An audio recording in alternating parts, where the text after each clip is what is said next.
Warren yaudana kuki gi CSO luchingba kaya security force na fazan kiba amade luchingba singa sigi mayumda harassment pibagi matangda meeting changbiyo haina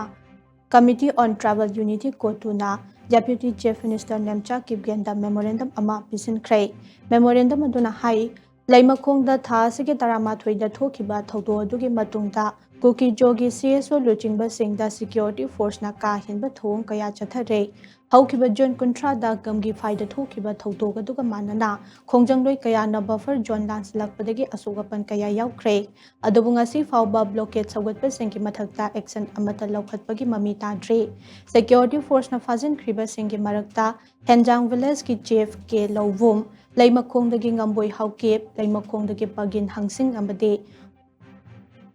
Bongphazol village ki chief Daumilal haukip yaure makhoigi manungda Daumilal haukip ki yumda tha sigi tarani thoida CRPF ki Cobra force na search memo yaudana changlaklaga raid chathake raid aduda local police su yaurakhide hiram singh